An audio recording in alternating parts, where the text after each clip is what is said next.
सोलापूरच्या मोहोळ तालुक्यात अनगर नगरपंचायतीच्या नगराध्यक्षपदाच्या अजितदादा गटाच्या उमेदवार उज्ज्वला थिटे या पोलीस संरक्षणामध्ये अनगरला पोहोचल्या। भाजप नेते राजन पाटील उमेदवारी अर्ज भरू देत नसल्याचा आरोप केल्यानंतर पोलिसांकडून थिटे यांना संरक्षण देण्यात आलं। त्यामुळे उज्ज्वला थिटे या आज आपला उमेदवारी अर्ज भरू शकतात की नाही हे पाहणं महत्त्वाचं आहे। दरम्यान उमेदवारी अर्ज दाखल करण्याचा आजचा शेवटचा दिवस आहे। उज्ज्वला महादेव थिटे मी मोहोळमधील अनगर नगरपंचायत निवडणूक लागलेली आहे। मी तिथे इलेक्शनचा फॉर्म भरणार आहे।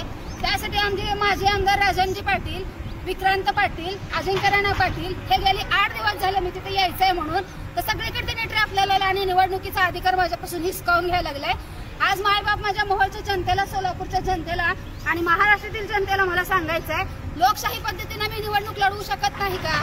आज न्यायमूर्ती असलेले सरन्यायाधीश भूषण गवई साहेब, देवेंद्र उपाध्याय साहेब, आज शरद पवार चंद्रजी साहेब, सगळ्यांनी तुम्ही बघा की महिलेला अधिकार कसा हिसकावून घेतला जात आहे। तुमची बिनविरोध होऊ द्यायची नाही त्यांना वाटायला लागले।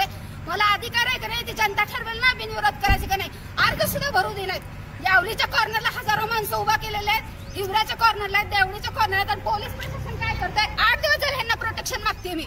गृहमंत्री साहेब, इतकी घाण आणि कीड तुम्ही तुमच्या पक्षामध्ये घेतलेली एका महिलेला अधिकार दिले। सगळे आज मायबाप जनतेला, भारतातल्या लोकांनी बघावं कसा आमचा निवडणुकीचा अधिकार हिसकावून घेतला जाते। प्रत्येक ठिकाणी ट्रॅप लावलं, 7-8 गाड्या माझ्या मागे लावलेल्या आहेत आणि हे पोलीस प्रशासन मला अजिबात देत नाही प्रोटेक्शन।